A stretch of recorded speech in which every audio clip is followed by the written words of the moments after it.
अस्सलामुअलैकुम and a very warm welcome. आप देख रहे हैं प्रोग्राम गुड मॉर्निंग लाहौर मेरे साथ और मुझे कहते हैं सोहा अफजल। मेरी और मेरी पूरी टीम की तरफ से आपको आज का दिन यानी जुम्मे का दिन बहुत बहुत बहुत मुबारक हो।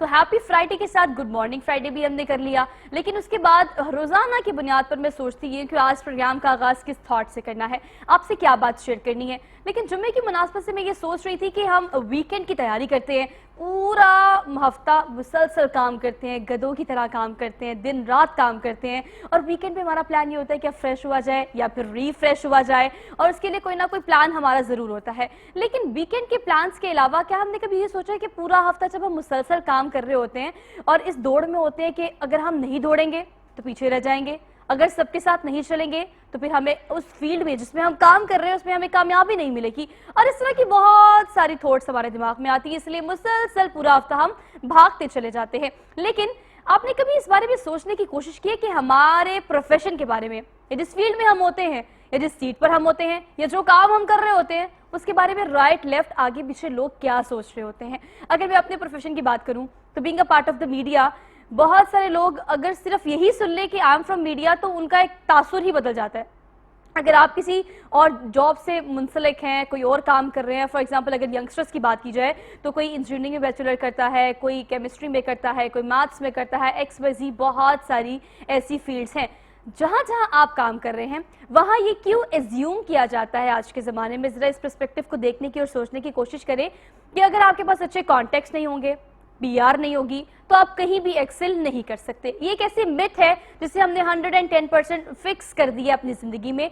वो आप किसी भी तरह का ताल्लुक देख लें, उसमें कुछ अनएथिकल ताल्लुकात भी आ जाते हैं, कुछ लीगल ताल्लुकात भी आ जाते हैं, कुछ आपके ज़ाती नौयत के ताल्लुकात भी आ जाते हैं, कुछ करप्शन के ताल्लुकात भी आ जाते हैं। मतलब हर तरह का ताल्लुक, बशर्ते कि ताल्लुक होना चाहिए, वरना आप एक्सेल नहीं कर सकते। और इस सारे कॉन्टेक्स्ट में कहीं ना कहीं जुम्मे की मुनासबत सॉरी जुम्मे की मुनासबत से जो चीज़ हमारे दिमाग में आती है वो ये होती है कि क्या हलाल कमा रहे हैं या फिर हम हराम कमा रहे हैं।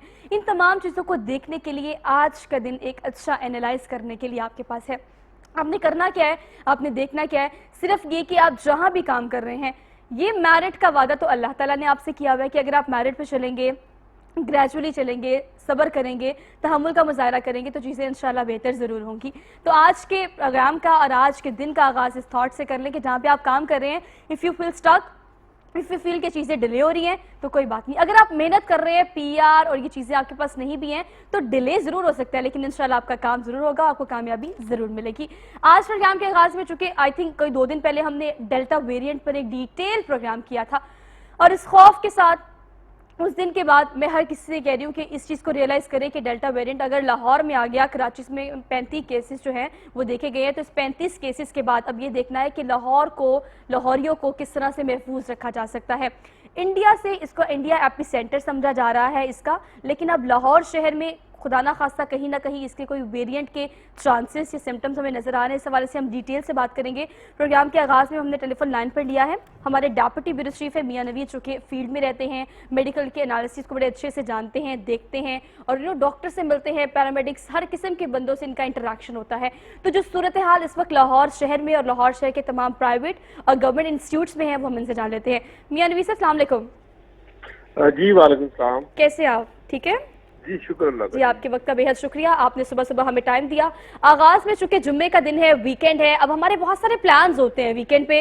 हमने मवेशी मंडी भी जाना है, हमने जानवर भी खरीदने हैं, उसके बाद फिर हमने ईद की शॉपिंग भी करनी है। हर ईद और इवेंट के बाद हमने इन 2 सालों में वेरिएंट को, कोई भी हो, पहला हो, दूसरा हो, तीसरा हो, हमने हमेशा तादाद को बढ़ते हुए देखा है। फाइनली बड़ी मुश्किल से ये तादाद कम हुई थी कोविड-19 के पेशेंट की। ये जो चौथा वेरिएंट है इसके कितने चांसेस हैं, ये किस तरह से प्रिवेल करता है लाहौर शहर में? खुदा न खास्ता अभी तक तो कोई केस रिपोर्ट नहीं हुआ इस हवाले से। जी सुहा, बिल्कुल जो है वो डेल्टा अभी आप बात कर रही हैं जो चौथी वेव है, और इस हवाले से जो है वो खदशा जाहिर किया जा रहा है कि इंडियन वायरस जो है वो पाकिस्तान में फैल सकता है। और कल इस हवाले से बड़ा अहम इजलास भी हुआ, चीफ सेक्रेटरी पंजाब की जेर सदारत पंजाब डॉक्टर यासमीन राशिद भी जो है वो वहाँ पर मौजूद थी और वहाँ पर ये जो है वो खदशा जाहिर किया गया और बड़ा तशवीश का इज़हार किया गया। एक मरतबा फिर जो है वो वेंटिलेटर की जो है वो वेंटिलेटर बढ़ना शुरू हो गए हैं। तो इसके ऊपर एक तो बड़ा तशवीश का इज़हार किया गया कि ये खदशा है कि दोबारा नए सिरे से जो चौथी वेव है वो आ सकती है। जिसके लिए हमें काम करना है। जो आपने डेल्टा की बात की, इसके 28 जो है सैंपल लिए जा चुके हैं और अभी तक जो है वो ये मशकूक सैंपल इनको कहा जा रहा है और जो है इसके ऊपर रिसर्च जारी है। इसका अभी तक रिजल्ट नहीं आया और अल्लाह करे कोई इस तरह का केस रिपोर्ट ना हो, तो जो है वो 28 केसेस की रिपोर्ट आने के बाद कुछ पता लग सकेगा कि इंडियन वायरस जो है वो पाकिस्तान में आया है या फैल चुका। पर दीगर लाहौर के अलावा या पंजाब के अलावा दीगर अगर जिलों की बात करें तो वहां पर कुछ केसेस हुए अभी तक जो है वो हमारे लाहौर में या पंजाब में ये इस वायरस के जो सैंपल तो लिए गए हैं, मशकूक सैंपल, इनको सस्पेक्टेड केसेस आप कह सकती हैं, लेकिन अभी तक कन्फर्म रिपोर्ट सामने नहीं आई। कन्फर्म रिपोर्ट अच्छा, ये बताएगा कि बिल्कुल आप इस चीज को तो क्लियर कर दिए कि लाहौर शहर में अल्हम्दुलिल्लाह अब तक कोई इस तरह का कंफर्म केस सामने नहीं आया, लेकिन अगर हम पंजाब की बात करें तो पंजाब तो अब तक महफूज है, अल्लाह पाक महफूज भी रखे। लेकिन अगर हम सिंध की बात करें तो कराची में 35 केसेस डेल्टा वेरिएंट के देखे गए हैं। अब अगर आप डॉक्टर से मिलते हैं, आपका इंटरेक्शन होता है, इस हवाले से तिब्बी माहिरीन का क्या कहना है कि किस तरह से ये इसकी किस किस्म के सिम्टम्स होते हैं? पहले तो हमने देखा कि नज़ला, जुकाम, खांसी, बुखार हो जाता था, एक वेव में आपको स्मेल नहीं आती और आपको टेस्ट नहीं आता, इस तरह के सिम्टम। लेकिन अगर डेल्टा वेरिएंट को देखा जाए तो इसके बारे में जो अब तक मैंने रिसर्च की उसके मुताबिक आपको टाइम नहीं मिलता, फौरी तौर पर आपकी लंग्स पर ये डेल्टा वेरिएंट इफेक्ट करता है और मौके पे बहुत बहुत कम वक्त में आपकी जान चली जाती है। किस किस्म के सिम्टम्स जो हैं वो इसके हम कर सकते हैं, क्योंकि आजकल वायरल भी चल रहा है, तेज बुखार हो जाता है और तेज बुखार के बाद सर में बहुत दर्द होता है, जिस्म में बहुत दर्द होता है, इसके सिम्टम्स किस तरह के हैं?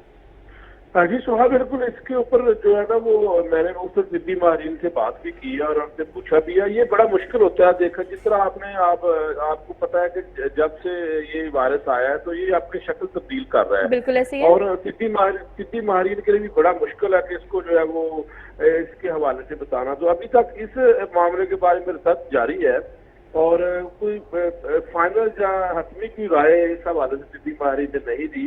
तो हम ये जरूर वो कह रहे हैं कि एक मरतबा फिर आप जो है वो सोसाइटी में जो पहले वाले SOP है उस पर अमल दरामद करें, जो है वो रश में जाने से गुरेज करें और वैक्सीन, उनका कहना है कि वैक्सीन जरूर लगवाएं। और इस हवाले से जो है वो पंजाब हुकूमत ने तो जो है वो डेडलाइन इससे पहले की दी हुई है सरकारी मुलाजिमीन की, और प्राइवेट इदारों में भी इसी तरह ही है सूरत ये आप अपने आप को वैक्सीनेटेड करवाएं ताकि जो है वो कोई भी वायरस आए तो आप उसे पा सके।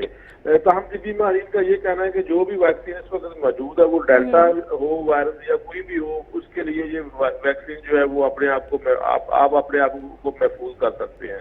लेकिन अभी भी जो है वो बहुत सारे लोग वही मिथ जारी है कि जी लोग 2 साल के बाद क्या होगा, वैक्सीन लगाना है, साइड इफेक्ट है। लोग अभी तक जो है वो इनको अवेयरनेस नहीं मिली और लोग बहुत कम तादाद है कि लोग इस तरफ जा रहे हैं। हालांकि मीडिया ने अवेयरनेस देने की भी बड़ी कोशिश की, गवर्नमेंट की तरफ से भी जो है वो सारा अवेयरनेस दी जाती है, डॉक्टर भी कह रहे हैं, लेकिन फिर भी जो है बड़ी तादाद जो है वो वैक्सीन लगवाने से पता नहीं क्या बात है वो गुरेज हैं कि वो अपने आप को वैक्सीनेटेड नहीं करवाना चाहते। वो चाहते हैं कि हमें सर्टिफिकेट तो मिल जाए लेकिन वैक्सीनेशन हमारी ना हो।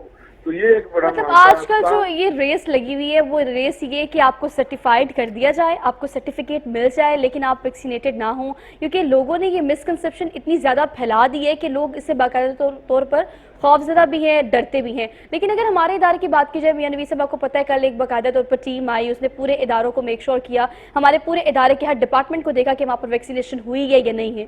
सर्टिफिकेट बहुत मस्ट है इसके लिए कि आप इदारे में एंटर होने के बाद कितनी देर यहाँ काम करते हैं, आप वैक्सीनेटेड होंगे तो ही आपको इजाज़त मिलेगी यहाँ पर काम करने की। बाकी इंस्टीट्यूशंस की अगर बात की जाए तो गवर्नमेंट की तरफ से या महकमे सेहत की तरफ से क्या SOPs जारी किए गए हैं इस हवाले से कि वैक्सीनेशन का ये सर्टिफिकेट जो है ये कब तक 110% इंप्लीमेंट करा लिया जाएगा कि किसी भी प्राइवेट या गवर्नमेंट इदारे में आप तब तक काम नहीं कर सकते, तब तक एंटर नहीं हो सकते जब तक आपके पास वो सर्टिफिकेट नहीं होगा जिस पर ये दर्ज होगा कि आप वैक्सीनेटेड हैं। देखिए सुबह अब तो जो है वो सूरत ये काफी है कि जो वैक्सीनेटेड होगा, आपको अगर आपकी वैक्सीनेशन हुई और आपके पास मोबाइल में ही जो है वो डाटा होगा तो आप किसी भी रेस्टोरेंट में जाएंगे तो आपको अंदर जाने की इजाजत होगी। ये शुरू हो चुका है लाहौर में और दीगर जिला में भी शुरू हो चुका है इस तरह का काम। जिसने वैक्सीनेशन करवाई है वो बिजनेस भी कर सकता है, वो किसी अगर होटल में जाकर खाना भी खा सकता है। अब वो सिलसिला शुरू हो जाएगा फ्यूचर में कि जो वैक्सीनेटेड होगा वो ही सारा कुछ करेगा, वो ही बाहर फॉरन कंट्री में जा सकेगा। खासतौर पर दुबई जैसे मुल्क ने भी जो है सर्टिफिकेट लाजमी करार दे दिया है। उन्होंने ये शर्त कोई नहीं रखी कि वैक्सीन कौन सी लगवानी चाहिए, कौन सी नहीं लगवानी चाहिए। लेकिन मैं आज आपके इस प्रोग्राम में एक और बात बताना चाहता हूँ कि जो बहुत सारी जो शोर डाला हुआ था कि फाइजर लगवाएं, वो लगवाएं, और जो आर्मी द्वारा केंद्र वाज़ेह तौर पर इसके ऊपर जल्द जो है एक ब्रेकर खबर भी आने वाली है कि आर्मी द्वारा केंद्र वाज़ेह तौर पर कहा है कि WHO ने जो भी वैक्सीन रजिस्टर्ड की है वो हर मुल्क में, वो हर मुल्क को जो है वो जरूरी होगा कि उसको तस्लीम करे। ये नहीं है कि फाइजर को चाइना ने तस्लीम करा था और चाइना जो है वो जो है दूसरी तस्लीम नहीं की। ये सारा बहुत जल्द होने वाला है। ठीक है, बहुत जल्द ये इनिशिएटिव ले लिया जाएगा। ठीक है, मियां नबी साहब ये बताएगा, चूंकि ये महकमे सेहत का तो काम नहीं है, कंसर्न डिपार्टमेंट जो है वो NCOC है या फिर बाकी इदारे जो काम कर रहे हैं एक्टिवली, वो देखेंगे कि हमने स्मार्ट लॉकडाउन या एक बार फिर से लॉकडाउन की सिचुएशन में जाना है या नहीं जाना। अगेन मतलब बार बार सिंध की एग्जाम्पल देने का मकसद ये कि वहाँ पर अगर डेल्टा वेरियंट प्रिवेल कर रहा है तो वहाँ पर उन्होंने फौरी तौर पर इकदाम करना शुरू कर दिए हैं, यानी रेस्टोरेंट्स को बंद कर दिया है, बहुत सारे ऐसे जिम थिएटर्स वगैरह पर दोबारा से पाबंदी आयद कर दी गई है। लेकिन अगर पंजाब के महकमे सेहत की बात की जाए तो डॉक्टर्स के हवाले से क्या स्टैंड है कि भाई अब अगर दोबारा से ये डेल्टा वेरिएंट फैलता है या चौथी वेव के आने से पहले अगर हम प्रिकॉशंस करना चाहते हैं तो वो कितना इस हक में है कि दोबारा से स्मार्ट लॉकडाउन या चंद एक डिपार्टमेंट्स जो हैं जिन्हें बंद करने से कंट्रोल किया जा सकता है? डॉक्टर्स क्या मौक़िफ़ रखते हैं इस हवाले से, क्या लॉकडाउन के हक में है या स्मार्ट लॉकडाउन के? बिल्कुल, डॉक्टर तो जो है वो प्रॉपर लॉकडाउन के हक में है। जिस तरह PM है वो तो हमेशा कहते हैं कि लॉकडाउन लगाएं, आप अपने आप को बचाएं, वो तो लॉकडाउन के हक में है। ताहम इस मामले के ऊपर वज़ीर पंजाब ने भी एक वाज़ेह स्टेटमेंट दे दी है और वज़ीर पंजाब ने एक वाज़ेह स्टेटमेंट दे दी है कि अगर उनको जरूरत पड़ी तो वाकई वो जो है वो लॉकडाउन की तरफ जाएंगे। लोग ज़ाहिर ईद भी आगे थी और अगर लोगों ने अपने आप को, क्योंकि अभी तक हमारी उतनी ज्यादा तादाद वैक्सीनेटेड नहीं हुई, हालांकि रोजाना की बुनियाद पर जो है वो वज़ीर सेहत पंजाब और चीफ सेक्रेटरी पंजाब ये कह रहे हैं लोगों को वैक्सीनेशन करवाएं और दूसरे इदारों को भी कह रहे हैं कि आप वैक्सीनेशन की रफ्तार को तेज करें, तेजी से लोगों को वैक्सीनेशन करें। और कुछ नई लैब भी बनाई जा रही हैं, PSL नई लैब जहाँ पर जो है वो ये टेस्ट वगैरह हो सकते हैं। कल इसका भी फैसला किया कि 4 शहरों में नई बना दी जाए और उसके साथ साथ जो है वो खास तौर पर इनके ऊपर SOP के ऊपर एक मसला फिर जो है वो अगर हम अमल दरामद कर लेते हैं तो काफी हद तक हमारा जो है वो बचाव हो सकता है, क्योंकि अभी भी मतलब हमारे पास नवीद साहब वाहिद सोल्यूशन ये है कि वैक्सीनेशन की तादाद जो है, वैक्सीनेशन सेंटर्स की तादाद भी बढ़ाई जाए, लोगों को कन्विंस किया जाए इस पॉइंट पर कि आप खुदारा जाएं और वैक्सीनेशन कराएं। माँ सिवाय इस चीज़ के कि आपको सिर्फ और सिर्फ कोविड-19 से लड़ने की क़ुव्वत मुदाफ़त बढ़ाने के लिए वैक्सीनेट किया जा रहा है, ये एक ऐसा कॉन्सेप्ट जो कि लोगों को बताना बहुत ज़्यादा ज़रूरी है। आपने इस हवाले से हमें डिटेल से अपडेट किया, सुबह सुबह सारी अपडेट दी है कोविड-19 के हवाले से, डेल्टा वेरिएंट के हवाले से। आपके वक्त का सुबह सुबह बेहद शुक्रिया। तो नाज़रीन, प्रोग्राम में हम बात करें मियां नवीद साहब से तो डिटेल में हमने बात की, लेकिन जितनी बात की उससे रियलाइजेशन पॉइंट जिस पर मैं पहुंची हूं वो यही है कि आपको कई दफा अपने प्रोग्राम में अपने गेस्ट के साथ, अपने पैनल के साथ मैंने कन्विंस करने की कोशिश की है कि जो भी मिसकंसेप्शन कोविड-19 को लेके या वैक्सीनेशन को लेके है, उस एम्बिग्विटी को हम क्लियर सिर्फ इस पॉइंट पर आकर कर सकते हैं कि ये बज़ाहिर पूरी दुनिया में कोरोना वायरस की इतनी रिसर्च करने के बावजूद भी एक कंसर्न इलाज अब तक नहीं निकला कोरोना वायरस का। तो ये वैक्सीनेशन जो है बेसिकली ये सिर्फ आपके जिस्म में आपके कोविड-19 से लड़ने के इम्यून सिस्टम को बेहतर करती है, बढ़ाती है, दैट्स इट, नथिंग एल्स, इससे और कुछ भी नहीं होगा। तो खुदारा अब ये SOPs को मजीद स्ट्रिक्ट किया जा रहा है। अगर आप चाहते हैं कि सुकून से आप काम करें और चीज़ों को करें तो मेरे ख्याल से अब आपको वैक्सीनेशन करा लेनी चाहिए। तो आज जुम्मे का दिन है, वैक्सीनेशन सेंटर खुले और अगर आप नहीं जाना चाहते वैक्सीनेशन सेंटर में तो आप तो ड्राइव थ्रू जा सकते हैं। बड़ा एक अच्छा कॉन्सेप्ट है जो कि DC ने इंट्रोड्यूस कराया है। आप ड्राइव थ्रू पे जाए, आप जैसे मैकडॉनल्ड्स जा रहे हैं, खाना शाना पीने के लिए बाहर निकले हुए हैं तो आप इसी तरह ड्राइव थ्रू में जाके अपनी वैक्सीनेशन भी करा सकते हैं। तो इस पर भी हम डिटेल में बात करेंगे। एक और गेस्ट जो है उन्होंने हमें ज्वाइन किया है, वो स्टूडियो में हमारे साथ मौजूद है, उनका तारुफ आपसे करा देती हूँ। चूंकि हम फील्ड की बात कर रहे हैं तो जिस कॉन्सेप्ट का मैंने शुरू में जिक्र किया था उसी को ड्राइव करके हम इनसे बातचीत करेंगे। आपका तारुफ करा देती हूँ, आमिर सलामत साहब स्टूडियोज में हमारे साथ मौजूद है। ये नुमाइंदा लाहौर रंग है, बहुत सी बीट्स को एक साथ कवर करते हैं तो काफी सारे सवालात करेंगे मॉर्निंग शो की मुनासबत। अस्सलाम वालेकुम सर, कैसे हैं आप? बेहद शुक्रिया आपके आने का, सुबह सुबह वक्त देने का। वैसे नॉर्मली रिपोर्टर्स जो भी होते हैं, जो फील्ड में रहने वाले एक्सपर्ट्स होते हैं, उनकी आदत होती है सुबह सुबह आराम से उठना और ना फील्ड में अर्ली मॉर्निंग जाना। मेरे ख्याल से आपको तो सुबह उठने में इसलिए मसला नहीं हुआ? बिल्कुल नहीं हुआ मसला, ट्रैफिक जैम थोड़ा सा मिल गया। बहुत बड़ा मसला हो गया लाहौर अच्छा, शहर ये का? प्रोटोकॉल की बात करते थे, मुझे नहीं पता गवर्नर गुजरा कि सीएम गुजरा, पर ट्रैफिक मतलब रूट लगा हुआ था। मतलब अंदाजा करें कि हम क्या करें इस पीटीआई गवर्नमेंट का कि जितने भी बातें आपने की थी कोई एक तो मतलब being a newscaster, being a programme host में यहाँ बैठकर वो आम पब्लिक वाली बात करिए जो कि मुझे सूट नहीं करती, लेकिन कोई एक चीज तो आप कर देते जो आपने कही थी। खुदारा हमें तो थोड़ा डाइजेस्ट हो जाता कि अगर हमने वोट दिया तो कहीं ना कहीं हक लाल का हुआ है। बट हम ड्राइव थ्रू की बात कर रहे थे, वो भी एक ऐसी स्टोरी है, 12 दफा डीसी जितना भी एक्टिवली काम कर रहे हैं कोविड-19 को लेके, उसको रिपोर्ट आप करते रहते हैं। आमिर सलामत साहब इस हवाले से बताएगा कि जो उनसे बन पड़ा उससे ज्यादा किया गया है। वैक्सीनेशन सेंटर्स एक से एक बना दिए, हर स्कूल कॉलेज यूनिवर्सिटी को वैक्सीनेशन सेंटर के अंदर कन्वर्ट कर दिया गया, ड्राइव थ्रू बना दिया गया। फिर भी आप फील्ड में रहते हैं, लोगों की जो मिसकंसेप्शन है कोविड-19 की वैक्सीनेशन को लेके वो दूर हुई है या अभी तक हम वही स्टैंड कर रहे हैं? अच्छा सोहा, बहुत शुक्रिया आपका। असल में जो सूरत हाल है, कोविड सेंटर बन गए लाहौर शहर की सब बात कुछ हो करें, सारा कुछ हो गया। अच्छा, लोग जो भाग रहे थे उन्होंने भी वैक्सीनेशन लगवा ली।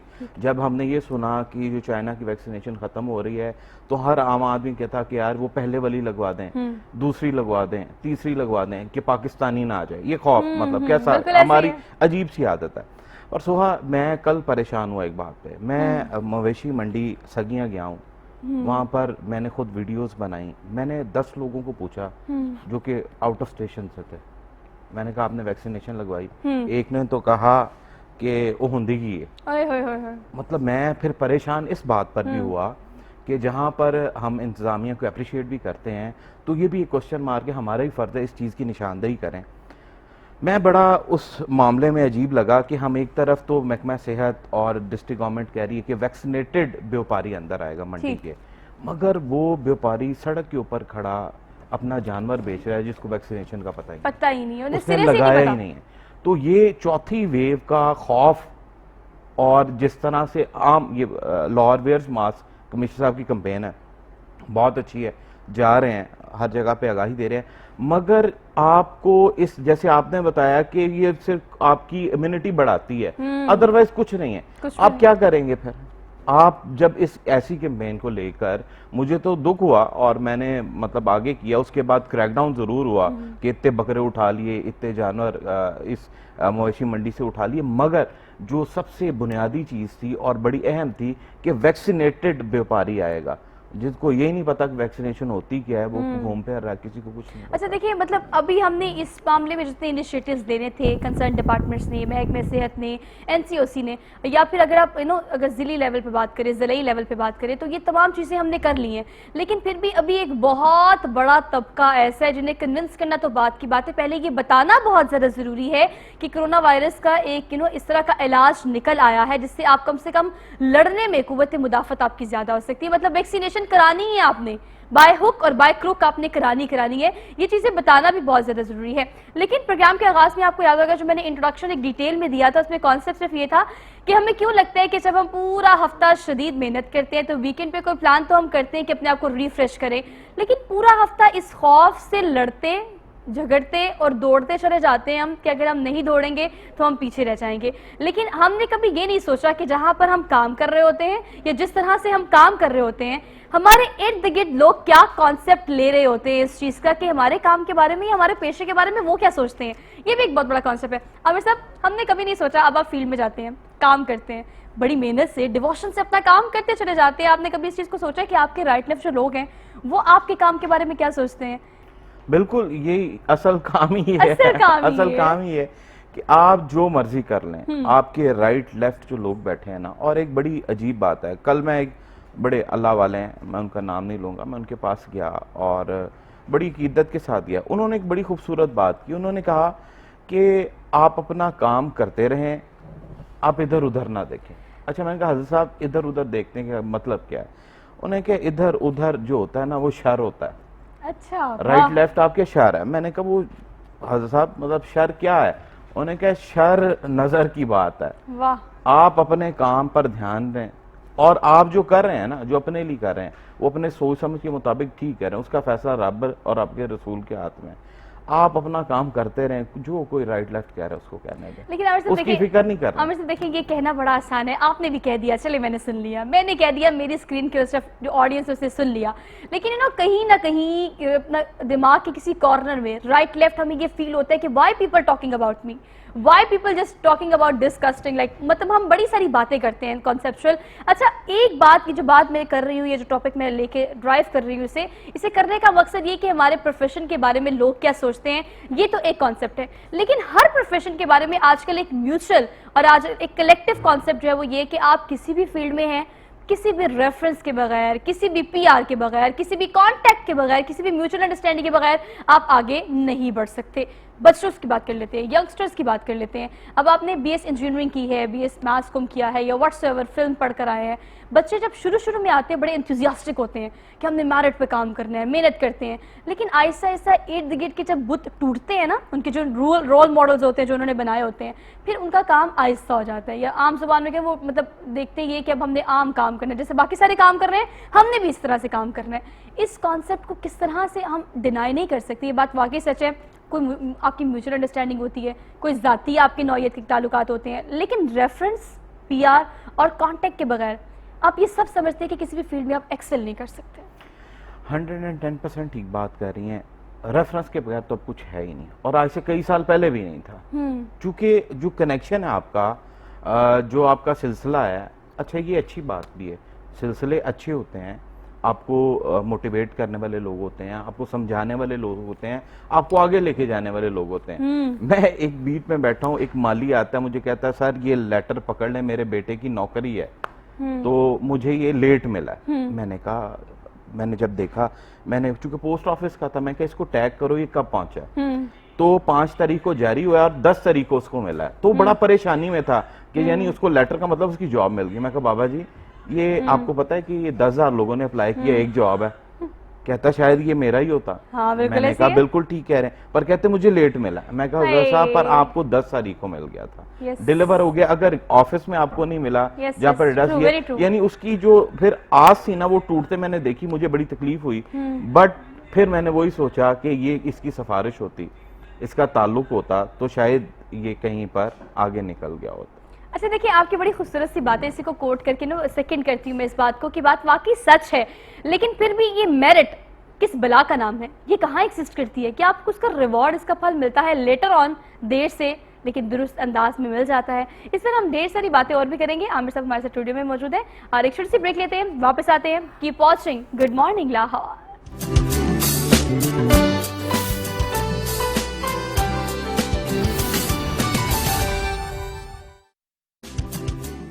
नाज़रीन very good morning once again, और आज चूंकि फ्राइडे है, so happy Friday to all of you. चूंकि फ्राइडे के साथ साथ आज उठें, ढेर सारे काम करें, वीकेंड के प्लान्स तो आपके होंगे, प्लस ईद आ चुकी है और ईद है भी आजकल वीकडेज में, तो मेरे ख्याल से बहुत सारे काम ऐसे हैं। ईद की शॉपिंग आपने करनी है और अगर कुछ भी ना करना हो तो आपने जरूर मवेशी खरीदने के लिए प्लान तो किया होगा, लेकिन इस दफा थोड़ा लाइटर रखें अपने प्लान्स को। बच्चों को काइंडली कोशिश करें कि आप मवेशी मंडी ना लेके जाएं, खुद जाएं इस सुन्नत इब्राहिमी को पूरा करने के लिए। जो आपने खुद करना है वो आप करें, लेकिन कोशिश ये करें कि बच्चों का खास ख्याल रखें। तो प्रोग्राम में हम चूंकि ईद का जिक्र कर रहे हैं, ईद की तैयारियों का जिक्र कर रहे हैं, तो खवातीन के लिए मेरे पास एक वन स्टॉप सोल्यूशन है, गेस व्हाट, जिसका रोजाना मैं जिक्र करती हूँ और आपको बताती हूँ कि अगर आपके मर्द हज़रात घर में जो मौजूद हैं वो आपको ये लेम एक्सक्यूज दे रहे हैं कि ऑफिस में बहुत सारा काम है, हमें टाइम नहीं मिल रहा, हम ये नहीं करा सकते, वो नहीं करा सकते। अब खवातीन ने घर बैठकर क्या करना है, मिस्टर माहिर की एप्लीकेशन को डाउनलोड करना है और जो भी आपके मसले मसाइल है, वो आपकी इलेक्ट्रिसिटी को लेके हैं, वो सेंट्री को लेके हैं, आपने कोई सोफा सेट ठीक कराना है, आपने कोई वॉश करानी है, वट एवर आपने कोई भी काम कराना है, तो उसके लिए आपने सिर्फ एप्लीकेशन को डाउनलोड करना है, वहां जाना है, कंसर्न लोगों की कंसर्न लिस्ट मौजूद होगी, वहां पर क्लिक करना है और वो डोर स्टेप पे सर्विस लेकर आपके सामने हाजिर हो जाएंगे और आपका काम हो जाएगा। सो मिस्टर माहिर की एप्लीकेशन को डाउनलोड करने के फौरन बाद कैसा आपके सर्विसेज का एक्सपीरियंस रहा, मुझसे भी रिव्यू जरूर शेयर कीजिएगा। अपने स्पॉन्सर्स का जिक्र कर लेते हैं। ये खूबसूरत सा व्हाइट आउटफिट जो है जुम्मे की मुनासबत से मैंने पहना है और ये फातिमा सनामत का है, आपको एम आलम पर वो अवेलेबल होंगी, आप उन्हें फिजिकली विजिट कर सकते हैं, प्लस इंस्टाग्राम पर अवेलेबल है, वहां जाकर भी आप ईद आ रही है तो ईद पे हमारी कोशिश ये होती है कि हमने काम भी बहुत सारा करना है, बारबेक्यू भी है, किचन में काम भी करना है, ईद भी मनानी है, तो सेमी फॉर्मल काइंड ऑफ जिसमें गर्मी का टच भी हो, समर्स के कलर्स भी हो और स्टिचिंग बहुत अच्छी हो, तो ये सारे एलिमेंट्स मिला के एक अच्छा सा पैकेज जो है, अच्छा सा कस्टमाइज आउटफिट आपको अवेलेबल होगा। आप फातिमा सलामत को इंस्टाग्राम पर विजिट कर सकते हैं। चूंकि हम ईद की बात कर रहे हैं, ईद की तैयारियों की बात कर रहे हैं, तो हमें एक चीज को कीप इन माइंड रखना है जिसको हम सिर्फ एफिलिएट करते हैं बड़ी ईद से, चूंकि बड़ी ईद है, कुर्बानी होती है, कुर्बानी के जानवरों की आलाइशें बड़ी तादाद में, हमारी कोशिश ये होती है घर को क्लीन कर ले, घर में गेस्ट आए, घर की तारीफ करें, लेकिन वो आलाइशें जब आप गली कोनों पे पड़ी हुई देखते हैं, मोहल्लों में, तो उस चीज का दुख और तकलीफ आपको भी होना चाहिए। भाई लाहौर भी आपका है, पंजाब भी आपका है, पाकिस्तान भी आपका है, तो आपने इस चीज का खास ख्याल रखना है। लेकिन क्या क्या इनिशिएटिव लिए गए हैं LWMC की जानिब से और DCs की जानिब से, ये हम आमिर साहब से जान लेते हैं, चूंकि वो ये बीट करते हैं, अच्छा इंटरेक्शन रहता है उनका DCs से। आमिर साहब, इस हवाले से बताइएगा कि पहले हमेशा ये है कि डिस्ट्रीब्यूट किए जाते थे बड़े बड़े शॉपिंग बैग्स कि आपने एलाइशेस में डालनी है, कुछ पॉइंट्स बनाए जाते थे कि यहाँ पर आपने ज़ाया करना है एलाइशों को। इस हवाले से ईद की मुनासबत से क्या क्या इंतजाम किए गए हैं, शहरियों को आप क्या पैगाम देंगे इस हवाले से कि इस तरह से करें इस ईद पे? अच्छा, LWMC ने बड़ा, चूंकि DC साहब और कमिश्नर साहब बड़े इस मामले में एक्टिव हैं और अलाइशों के लिए बैग्स भी तकसीम किए जाएंगे। सेकेंडली, ये जो बात डंपिंग पॉइंट्स हैं, डंपिंग पॉइंट्स के साथ ना इस बार जो इनकी मैन पावर थी, चूंकि LWMC का इशू चल रहा था, उन्होंने आउटसोर्स भी किए हैं गाड़ियाँ कि गली मोहल्लों से जो अलाइशों की शिकायत थी, क्योंकि मैं अगर ठीक बात करूँ तो पिछले साल उससे 2 साल पहले PTI गवर्नमेंट में तो हालात बहुत गलत थे, मगर जो अब देख रहे हैं ना, पिछले गुज़िश्ता साल अलाइशों की बहुत कम शिकायत देखने को मिली है। वगरना इससे पहले ये था कि मतलब रात में फ़ोन बंद करना पड़ा लोगों की, दोस्तों की शिकायत के ये यहाँ पर गंदगी पड़ी अलाइशें पर। तो इस बार का जो प्लान है बड़ा, मैडम राफिया आई हैं नई और हेड कर रही हैं वो LWMC को, बड़ी कॉम्पिटेंट खातून है और जिस तरह से वो उनका काम चल रहा है, मैं इस बार तो पूरी उम्मीद हूँ। और DC और कमिश्नर ने भी बड़ी सख्ती से हिदायत की है कि एलाइशों के हवाले से चाहे आउटसोर्स कर रहे हैं आप चीज़ों को, मगर ये गली मोहल्लों में भी नहीं होनी चाहिए। मतलब ये मैनेज करने के लिए पूरा एक प्लान और एक बना दिया गया कि रोड मैप क्या होना चाहिए। लेकिन इसके बावजूद भी मेरा बात करने का मकसद ये था कि आपको भी जरा इस चीज़ की जिम्मेदारी लेनी पड़ेगी। शहरियों को इस हवाले से हमेशा हमने देखा ये कि आपके लिए सारे इंतजाम किए जाए, फिर भी ऑल दो कि हमने ब्लेम गेम कंसर्न डिपार्टमेंट पे डालनी होती है।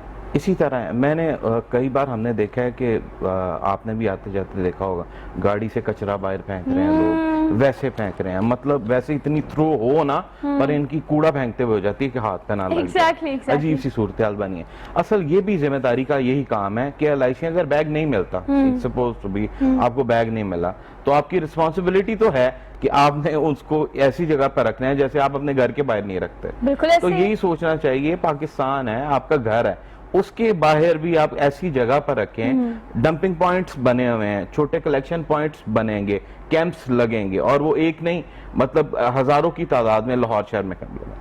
तो आप कम से कम एलाइशें वहां पर रखें ताकि 274 यूनियन काउंसिल्स हैं, अब 200 हो गए हैं, ये वहां पर आप कलेक्शन पॉइंट पे चले जाएं।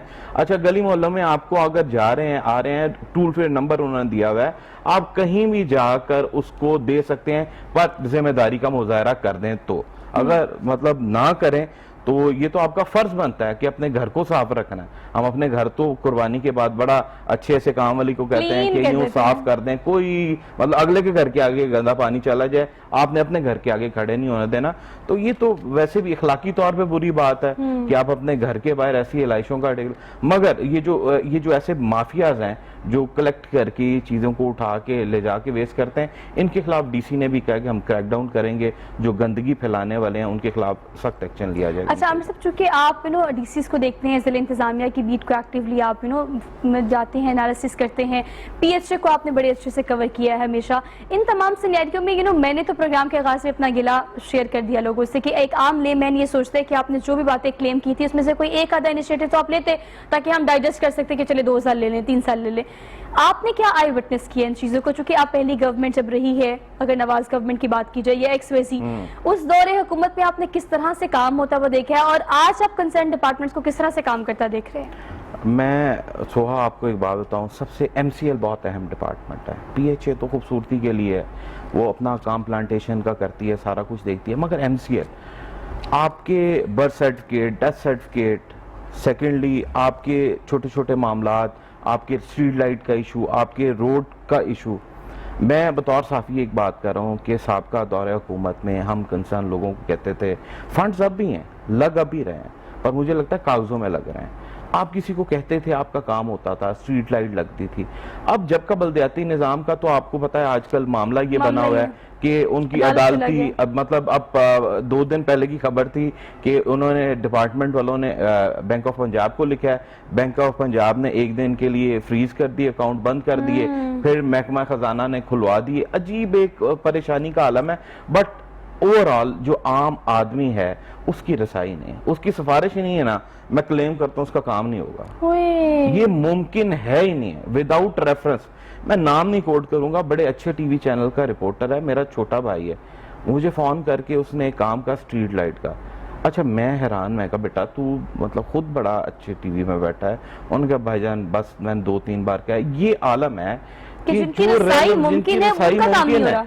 उनकी रसाई, चाहे वो बीट रिपोर्टर नहीं था, पर उसको परेशानी पड़ गई एक रिपोर्टर होके कि वो अपनी स्ट्रीट लाइट 2 नहीं लगवा सका। तो ये आलम बड़ा अजीब सा है। ये अगर आप इस गवर्नमेंट की बात करें तो डिलीवर करने के हवाले से ये हुआ कि जो आपकी पैदाइशी पर्ची की फीस थी बर्थ सर्टिफिकेट की, वो बढ़ा दी गई, वो 1000 रुपया ले गए। फिर उसके बाद अगर वो लेट फीस है 2 साल के बाद की, उसकी 5000 रुपया फीस कर दी गई है, बढ़ा दी गई है। तो आम आदमी तो क्या करेगा? ये सारा बर्डन आगे बल्दियाती नुमाइंदे थे, चाहे फंड्स नहीं थे, मसले नहीं थे, पर उन तक रसाई थी। लोगों को जो होप मिल जाती है, बिठा के चाय पिला दी किसी ने, वो अच्छी बात कर दी, वो इतने में खुश होके चला जाता था। सर काम नहीं भी होना, तो आपके दुख का और गम का दावा हो जाए तो लोग इसी पे राजी हो जाते हैं। मुझे MCL का पता नहीं है कि किस ऑफिस के पास जाके किसने क्या काम करवाना है। मैंने वहां पर पब्लिक के लोग यूं नहीं देखे कि वो आएंगे, बड़े प्रोफेशनल लोग नहीं होते जिनको पता है कि हमने दरखास्त कहाँ देनी है, काम वहां पर करना है, वो लोग कामयाब है। जो आम आदमी उसको बेचारे को दरखास्त लिखने का नहीं पता, तो वो देगा किसके खिलाफ, या जाके किस तरह करेगा। सो मैनेज करने का इतना बड़ा फंड MCL का, कि मेरी सोच से बड़ी बात है कि लोगों के छोटे छोटे काम है, पैच वर्क है, स्ट्रीट लाइट्स हैं, उसके लिए आपके पास फंड्स हैं। अच्छा, अब एक मामला है कि यार ये बल्दियाती निज़ाम है, उधर ब्यूरोक्रेसी बैठी है, वो कहती है यार मेरा हम कैसे काम करें, इधर ये कोर्ट का मैटर है, हम कर देंगे, हम फंस जाएंगे। इस चक्कर में आवाम पिस रही है, और इस बात को भी 1 साल से ज्यादा हो गया। अच्छा, आप देखिए, अच्छा इन तमाम सिनेरियो में जो आपने बात कोट की है, जो आपने बताया ना कि वो जो रिपोर्टर आपके पास आया उसने कहा कि स्ट्रीट लाइट लगानी है, वो स्ट्रीट लाइट भी बाकायदा उसके घर का कोई काम नहीं था, वो उसी मोहल्ले का काम था जो कि आपकी कस्टडी में आती है, जो आपकी जिम्मेदारी है, जिसको आपने टेक केयर करना है, जिसको आपने लुक आफ्टर करना है कि भाई ये काम किस तरह से कहां पर किया जा रहा है। अच्छा, बात कहीं ना कहीं से भी की जाए ना तो घुमा फिराकर उसी पॉइंट पर आ जाती है कि जब तक आपका रेफरेंस ना हो, आपका लिंक ना हो, आपकी रसाई मुमकिन ही नहीं है कि आप किसी डिपार्टमेंट में जाके अपना काम करा सके। अब इस सारे सिनेरियो में एक आम लेमैन मुझे बताए करे तो क्या करे, कि बात भी करना बहुत आसान है। हमने डिस्कस कर लिया, 1 घंटे का प्रोग्राम खत्म हो जाएगा, we are done with the programme. आप आज फील्ड में जाएंगे आमिर साहब, आप लोगों से मिलेंगे, लोगों से मिलकर उनकी बात सुन लेंगे, दिन खत्म हो जाएगा आपका। लेकिन हमारे पास कोई परमानेंट सोल्यूशन नहीं है। सोल्यूशन भी छोड़े, अगर हम थोड़ा सा बेहतरी की तरफ भी करें, बेहतरी की ख्वाहिश भी करें, तो अपने एंड से हम क्या कर सकते हैं? चूंकि आप लोगों से मिलते भी आमिर साहब, 3 साल हो गए, इट्स बीन लाइक 3 इयर्स, और अब जो आम आदमी है जिसने वोट दिया भी था, जिसने वोट नहीं भी दिया था, एक आम लेमैन क्या सोचता है इस हवाले से कि लाहौर का जो एक ओवरऑल व्यू था ना, कि पहले हमने अगर लाहौर को पेरिस कहा था, चाहे वो शहबाज शरीफ ने कहा था, लेकिन नजर आता था, आई जस्ट फील लाइक कि लाहौर खूबसूरत होता चला जा रहा है। अब एक आम लेमैन क्या सोचता है? PHA तो काम अच्छा कर रहे हैं, XYZ डिपार्टमेंट तो काम से अच्छा कर रहे हैं, लेकिन लाहौर की हालत फिर भी क्यों बिगड़ रही है? लास्ट टाइम में जो कूड़े के इश्यूज हुए थे, ये वैलिड थे, हर जगह लाहौर में कूड़े इकट्ठा हुआ था, ये कैसे इश्यूज फिर जनरेट हो रहे हैं? अच्छा सुहा, जब पैसा इन्वॉल्व होता है किसी भी काम में, आपको परेशानी बन जाती है। ठीक, अब LWMC में लगा लें, LDA लगा लें, आप डिस्ट्रिक्ट गवर्नमेंट लगा लें, आप MCL लगा लें, ये वो डिपार्टमेंट है जहाँ पर पैसा इन्वॉल्व होता है। अब मैं हैरान हो रहा था कुछ चीज़ों को देखते हुए कि आम आदमी कहता है कि मेरा रोड टूटा है, इसको बनाने के लिए मुतलका MP है, मैंने इसको कहूँगा। मैं आपको बात बताऊँ, जो लाहौर की सीटों से हारे हुए MPs है ना, अल्लाह की मेहरबानी से उनका ये काम नहीं हो रहा, और उनका गैंग, अच्छा वो परेशान किस वजह से हैं कि यार हम शिकायत करेंगे, हमारे पे क्वेश्चन मार्क आएगा। 3 साल गुजर गए, दफा मारे। 1 साल पहले इजलास भी होते रहे, हमारे बहुत अच्छे दोस्त भी हैं, उनमें इजलास करते रहे कि हमें कुछ नहीं मिला। और यकीन जाने कि एक, अब लोगों को शायद नहीं पता होगा, MP MNS का एक कोटा है MCL में, अगर वो ब्लू मेरे ख्याल से 2 साल से अब जाते हैं या कम आते हैं थोड़े से, तो वो अपने लेटर हेड पे भी लिख दें ना, तो 2 लाख रुपए के उसके काम हो जाते हैं। अच्छा, ये एक ग्रुप है। अच्छा, वो उसमें से सारे लोग नहीं काम कर रहे, वो 3-4 लोग हैं, शायद कहीं वो पता भी नहीं होगा कि ये ऐसा कानून मतलब फैसिलिटेट कर रहे हैं। अच्छा, वो 2-2 लाख रुपए के कामों में आप ये देखिए कितने काम हो सकते हैं। स्ट्रीट लाइट लग सकती हैं, आपका पैच वर्क थोड़ा सा हो सकता है, यहाँ से रोड टूटा है, आपका थोड़ा सा सीवरेज का काम हो, कुछ भी हो सकता है जो आप करवाना चाहें। मगर बदकिस्मती से जो आम आदमी है उसकी रसाई मुमकिन नहीं है, क्योंकि पीटीआई का बंदा बेचारा भागता है कि मैं हारा हुआ हूँ, मैं डिलीवर नहीं कर पा रहा, मैं किस किस को फेस करूंगा। वो अपने अपने एंड पे कॉर्नर होके बैठे हुए हैं। मगर आम आदमी की फिर वही आपके वाली बात कि जब तक कोई लिंक नहीं है, मैं क्लेम करता हूं कोई बंदा ऐसा नहीं देखा। मैंने एक डीसी आए थे, वो पिंडी से शायद तब्दील हो गए, कैप्टन अनवारुल हक, इलेक्शन टेन्योर में आया था, उस जैसा दरवेश बंदा, और आसिफ अल्लाह लोधी जो आजकल डीजी बलूचिस्तान एंटी करप्शन है, उस जैसा बंदा मैंने देखा। उसके यहाँ दरवाजे खुले होते थे, अफसरान यहाँ पर भी बैठे हैं, अच्छा बिहेवियर है, कोई शक नहीं है, मगर वो आम आदमी की बात दर्द से सुनते थे, खड़े होके बात। और ऐसे लोग, मतलब कैप्टन अनवारुल हक, अल्लाह उसको जिंदगी दे, वो ऐसा दरवेश आदमी था। हम उसके कैंप ऑफिस जाते थे ना, और उसकी चाय बिस्किट देख के हम कहते थे कि यार कोई वो फंड यूज नहीं करता था। और जब वो ट्रांसफर हुआ यहाँ से, एक बड़ी ताजुब की बात है कि वो बंदा बाहर आके कहता है जब उसने चार्ज दिया है, यार मुझे कोई सेक्रेटेरिएट तक तो ड्रॉप कराएगा। इस किस्म के भी दरवेश लोग अफसरान मौजूद हैं जो वो पर्चियां जेब में रखता था लोगों की। वो कहता था यार मैं, अल्लाह ने मुझे इज्जत दी है, मैं काम करके, वो पूछता था, वो खास तौर पे वो जो बुजुर्ग लोग, खवातीन आती थी बुजुर्ग, उनके नंबर्स लेके जेब में रखता था, और वो रात को फोन करता। मैंने देखा 2-3 बार, मैं कहा भाई क्या रखते हैं आप? उसने कहा यार मैं ध्यान रखता हूँ इनका। मतलब फिर मुझे पता चला कि कॉल्स करते थे, उनको फोन करके पूछते थे, फीडबैक लेते थे। तो ऐसे अफसरान अगर आ जाएं, देखें ब्यूरोक्रेसी अपनी जगह पे काम कर रही है, पर ये भी नंबर गेम है, अपने आप को परफॉर्म करके दिखाना है गवर्नमेंट के आगे कि हम बहुत काम कर रहे हैं। मगर इस किस्म के जो अफसरान हैं जो समझते हैं कि जो हमने हलफ लिया है वही हलफ ये है। अच्छा देखिए, बेसिकली ये वो लोग हैं आमिर साहब जो दर्द दिल रखने वाली कौम के लोग हैं। कुछ एक कौम तो हम सारी हैं, लेकिन आप इस चीज को फील करें कि आपको एक सीट मिल गई है, आपको एक पावर मिल गई है, आपको इक़्तिदार मिल गया है। आप कैसे इस पावर के साथ रात को सुकून से सो सकते हैं अगर आपको लगे कि मेरे वजह से, मेरे इक़्तिदार में या मेरे हाथ में ये चीज थी लेकिन मैं किसी का ये काम नहीं कर सका। मतलब लोगों के दर्द को महसूस करना भाई ये हर किसी के बस की बात नहीं होती। आप जिन सीट्स पे बैठे हुए आप सारे लवासमात को एंजॉय कर रहे हैं, लेकिन क्या आप जानते हैं इस बात को कि आपने कभी इस चीज को रियलाइज किया कि आपको इसके लिए जवाब देना पड़ेगा, इस तमाम चीजें जो आप कैच कर रहे हैं। बहरहाल ये आपका एक मसल थॉट है, एज ए इंडिविजुअल आपको सीखना पड़ेगा और आपको देखना पड़ेगा।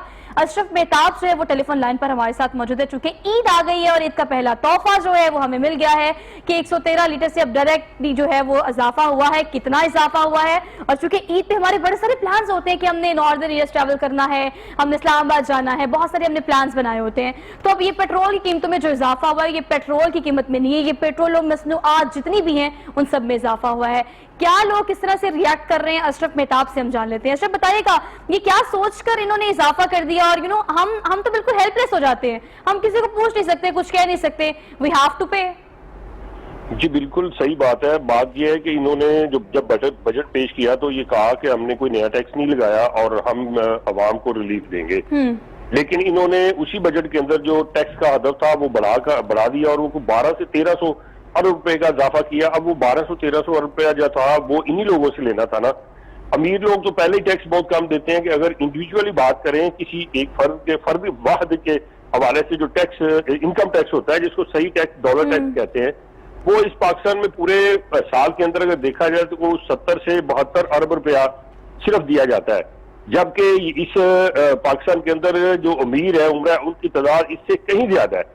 तो जब वो उम्रा से टैक्स नहीं लिया जाता, उसको टैक्स नेट में नहीं लाया जाता, तो फिर गरीबों पे ही ये आपको पता है कि बम गिराया जाता है महंगाई का।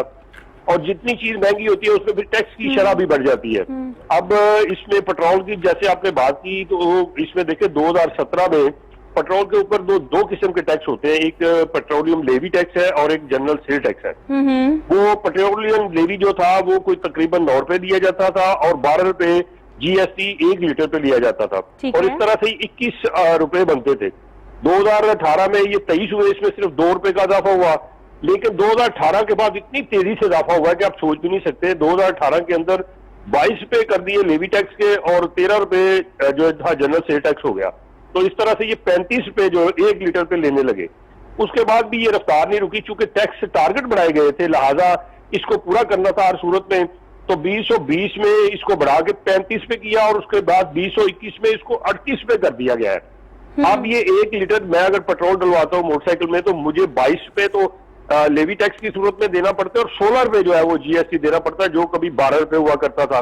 तो जब कीमत बढ़ती है तो जीएसटी की शरह ऑटोमेटिकली बढ़ जाती है, पैसे ज्यादा देखिए आप जो पॉइंट बता रहे हैं बड़ा टेक्निकल से, देखिए ये आपको समझ आ रहा है, ये मुझे समझ आ रहा है कि अगर आप इतना पेट्रोल डलवाएंगे, इतने पैसे देंगे तो उसमें से कितना लेवी टैक्स होगा, ये आपको मुझे समझ आ रहा है। लेकिन एक आम आदमी तो ये जानता है कि पेट्रोल में इजाफा हुआ है, मैंने पेट्रोल डलवाना ही डलवाना है, जिससे ट्रैवल करना है उसने इस चीज को करना है, वो just feel helpless at that time. कल आपने खबर ब्रेक की थी ऑन के हवाले से कि गाड़ियों का ऑन जो है मजीद बढ़ा दिया गया है, ये किस किस्म के गेम में हमें डाल दिया जाता है? अगर गाड़ियों की कीमत कम की गई है तो एग्जाम्पल कोट कर लेते हैं, अगर मेहरान का 1 लाख रुपए कम हुआ है तो आप ये देखिए कि अगर इसे ऑडी खरीदनी है उसका 40 लाख रुपए कम हुआ है।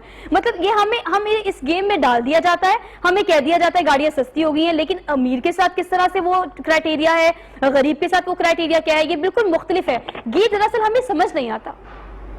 जी बिल्कुल आपकी बात सही है, कहा कुछ जाता है होता कुछ है। यही बात है कि हुक्मरान जो है वो जो करते हैं वो बताते नहीं है, जो बताते हैं वो करते नहीं है, और जो इनको एक्चुअल करना चाहिए वो बिल्कुल उस तरफ तो आते ही नहीं है। लेकिन जब भी वोट लेने आते हैं तो अवाम की बात करते हैं, गरीब की बात करते हैं, उसका म्यार जिंदगी बुलंद करने की बात करते हैं।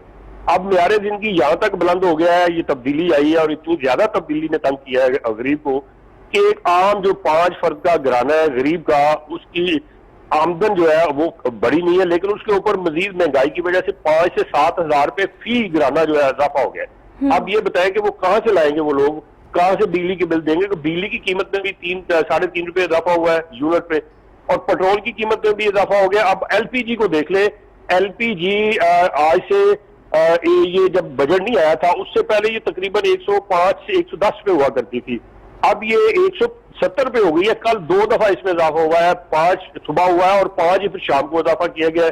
पहले 165 रुपए किलो की गई है और फिर ये 170 हो गई है। ये भी एक रिकॉर्ड नया कायम कर दिया इस हुकूमत ने कि गर्मी के अंदर एलपीजी कीमत कभी भी इतनी ज्यादा नहीं हुई। अगर ये आलम अब रहा है तो आप अंदाजा लगाएंगे सर्दियों के अंदर जब इसकी तलब बढ़ जाती है, जब गैस कुदरती नहीं आती तो लोग एलपीजी सिलेंडर घरों में लेके आते हैं और ये रक्शे के अंदर यानी गरीब की सवारी के अंदर इस्तेमाल होती है।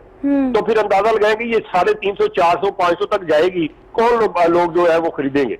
ये भी एक बड़ा सदमा है कि इसके ऊपर जो दरामदी एलपीजी थी, क्योंकि हमारे यहाँ पैदा नहीं होती, हमें बाहर से ज्यादातर 60-70% वहां से दरामद करनी पड़ती है, उसके ऊपर जो टैक्स लगा दिया गया है, ड्यूटीज बढ़ा दी गई है, उसकी वजह से इसकी कीमत अब रुकने को नाम नहीं ले रही।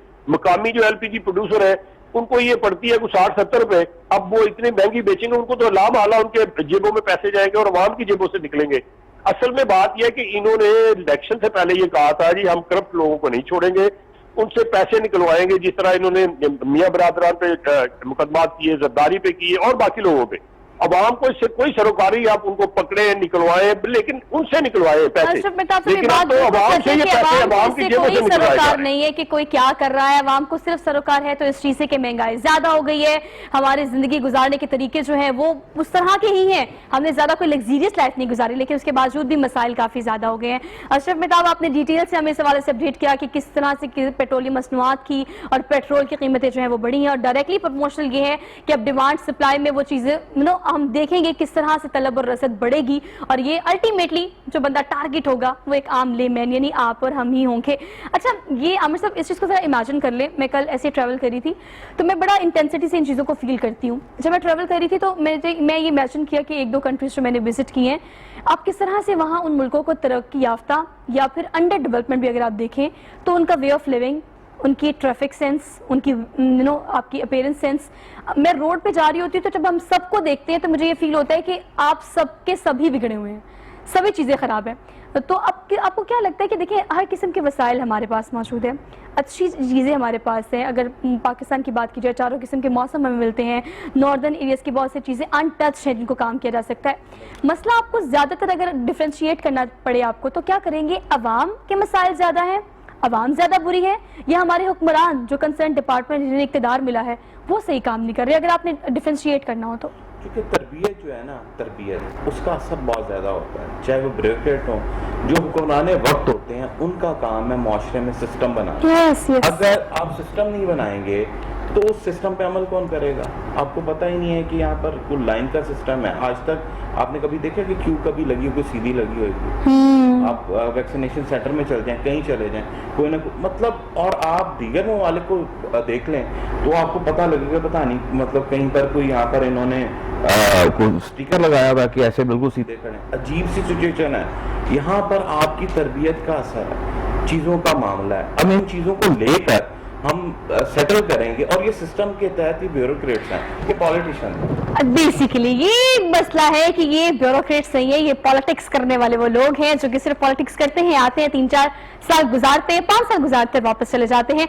तो बेसिकली अब अल्टीमेटली मैं कहती हूँ कि हमें हमेशा बकअप करने के लिए किसी न किसी की जरूरत होती है। राइट लेफ्ट देखते हैं, कोई हमें मतलब बूस्ट अप कर दे, कोई हमें हौसला दे दे, कोई हमें इनकरेज कर दे, हम हर किसी पर रिलाय करते हैं। लेकिन ये आपकी जंग है, और यकीन कर लें ये आपने ही लड़नी है। वो सफाई सुथराई के हवाले से हो, या फिर करप्शन के हवाले से हो, अपना काम अच्छा करने के हवाले से हो, या फोकस्ड होकर अपनी मंजिल की जानिब बढ़ने के हवाले से हो। तो लोगों पर रिलाय करने के बजाय कोशिश खुद करें कि अगर आपके एक इंडिविजुअल से, एक स्टेप से कोई फर्क पड़ेगा तो वो आपकी जात पे पड़ेगा। तो अपनी जात के लिए काम करना सीखिए। इसी थॉट के साथ अपनी मेजबान सोहा अफजल को दीजिए इजाजत। इंशाल्लाह आपसे मुलाकात होगी मंडे को। अपना बहुत सारा ख्याल रखिएगा, वीकेंड बहुत इंजॉय कीजिएगा। अल्लाह हाफ़िज़।